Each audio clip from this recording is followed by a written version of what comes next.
Hi guys and welcome back. Today we're going on a deep dive into one of gaming's most complex and tragic characters, James Sunderland, the protagonist of Silent Hill 2. With the remake bringing this classic back to the forefront, it's the perfect time to explore what makes James's story so unforgettable. We're going to break down who he is, what really happened to his wife Mary, and how his encounter with a mysterious woman named Maria adds another layer to this psychological nightmare. We'll also explore how Silent Hill itself is a reflection of James's mind. So, grab a drink, get comfortable, and let's dive into the fog. James Sunderland is a 29-year-old clerk, but he's far from your typical video game hero. At the start of Silent Hill 2, James receives a letter from his wife Mary, who tells him she's waiting for him in their special place. The catch? Mary's been dead for 3 years. Naturally, James is confused, but also filled with hope, which leads him to Silent Hill.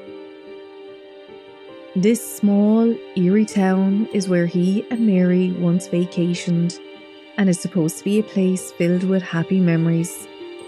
But Silent Hill isn't just any town. It's a place that mirrors the darkness inside those who visit. The Silent Hill 2 remake enhances this introduction. The atmosphere is even more oppressive, the fog thicker, and every step James takes feels like he's descending deeper into his own mind. The remake captures the subtle shifts in James' demeanours, the tension in his voice, and the small, quiet moments where he seems lost in thought makes his journey feel even more personal. Before diving into the horrors of Silent Hill, it is important to understand James's relationship with his wife Mary. Their relationship started with passion and joy. James was captivated by Mary's playful nature, and one of his fondest memories is listening to her play the piano, even though she wasn't very good at it. They were the picture of a loving couple, and one of their happiest moments was spent vacationing in Silent Hill at the Lakeview Hotel. But everything changed when Mary fell ill. She was diagnosed with a terminal disease that not only ravaged her body but also took a toll on her mental health. Her illness caused mood swings, and she often lashed out at James. He struggled to handle the burden of watching the woman he loved deteriorate in front of him. The illness also put an end to their dream of having children, and this loss added to James' growing sense of helplessness. In the remake, the emotional toll this takes on James is even more apparent. You can see the sadness in his eyes and hear the weight of guilt in the way he talks about Mary. As much as he loved her, James felt trapped by her illness, and the pain of seeing her suffer became too much for him to bear. Silent Hill isn't just a creepy town filled with fog and monsters. It's a place that reflects the darkest corners of your mind. For James, the town became a twisted mirror of his guilt, his grief, and his denial. As soon as James enters Silent Hill, he is greeted by an unsettling atmosphere filled with abandoned streets, eerie silences, and strange, monstrous creatures. In the remake, this oppressive feeling is dialed up. The fog is denser, the town feels more isolated, and every shadow seems to be hiding something dangerous. But what makes Silent Hill truly terrifying is that it forces its visitors to confront the truth they're running from. And James is running from a devastating truth about Mary's death. Silent Hill is more than just a physical place. It's a psychological prison, and James's mind is slowly unraveling as he navigates its streets.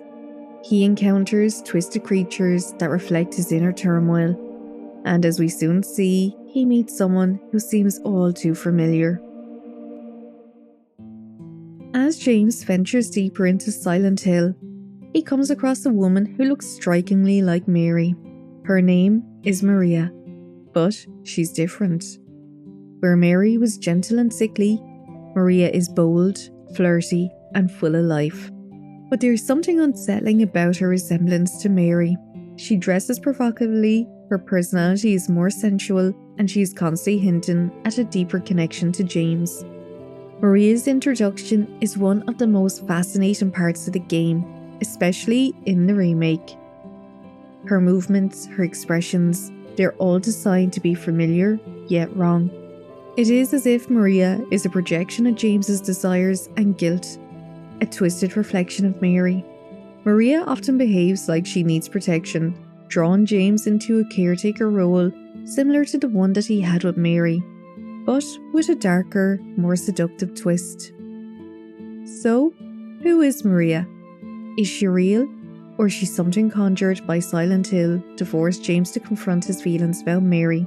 This question haunts James throughout the game, and the answer is tied to his journey towards self-realization. James's journey through Silent Hill is more than just a search for Mary. It's a journey into his own mind, and the deeper it goes, the closer he gets to uncovering a horrible truth. You see, James didn't just lose Mary to her illness. In a moment of emotional collapse, overwhelmed by her suffering and his own despair, James smothers Mary with a pillow, ending her life. He told himself it was an act of mercy, but deep down, it was his inability to cope with her illness that drove him to this final, desperate act.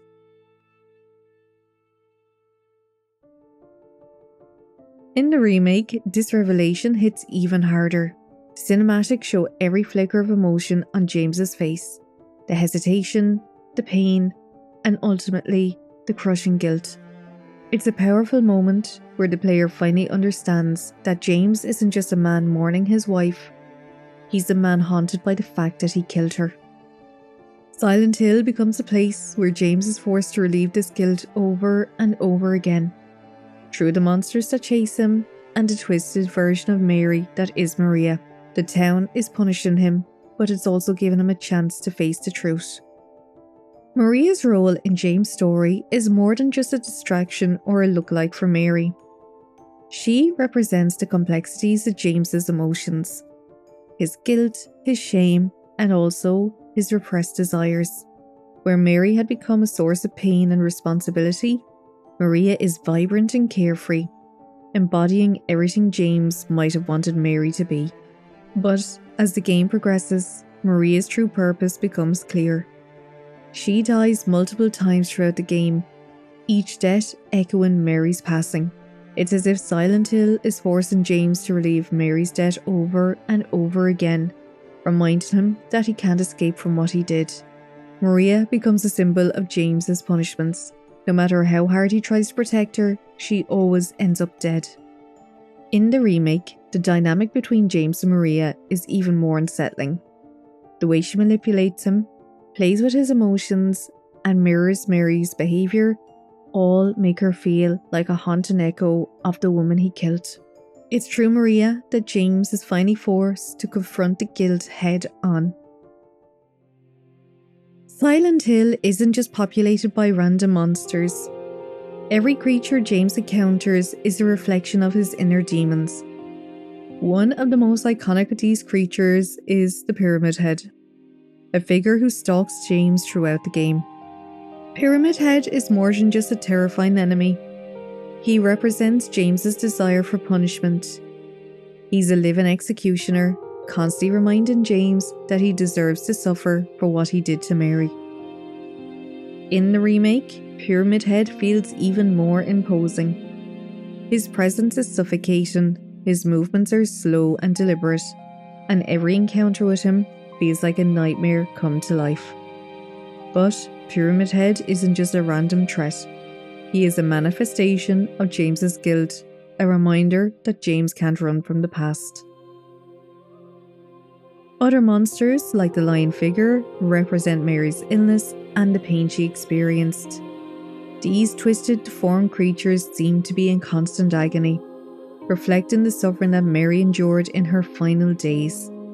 The remake makes these monsters feel even more connected to James's emotional trauma, making each encounter feel like a confrontation with his own guilt and fear. Silent Hill 2 is famous for its multiple endings, and each one offers a different interpretation of James's fate. Depending on how you play the game, James's journey can end in several ways, and none of them are easy. In the in-water ending, James succumbs to his guilt and decides to end his life, drowning himself in Silent Hill's lake so that he can be with Mary in death. It's one of the most heartbreaking endings, showing that James has been completely consumed by his grief and guilt. In the leaving ending, James comes to terms with what he has done and decides to leave Silent Hill, possibly taking the younger Laura with him. This ending offers a glimmer of hope, suggesting that James might find redemption by accepting his past and moving forward. And then there's the Maria ending, where James chooses to stay with Maria, who has somehow survived the horrors of Silent Hill.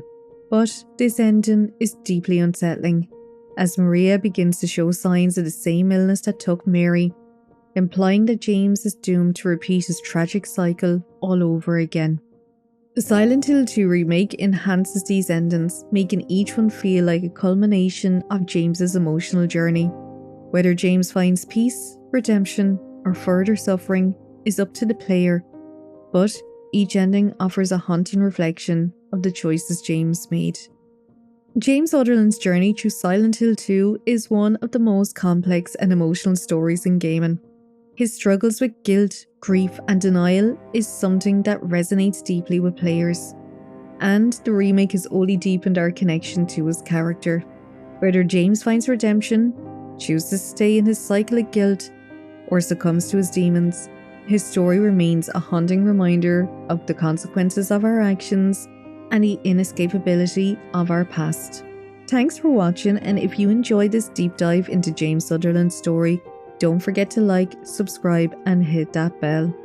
Other than that, I will see you next time, and remember, sometimes the monsters we face are the ones we carry inside.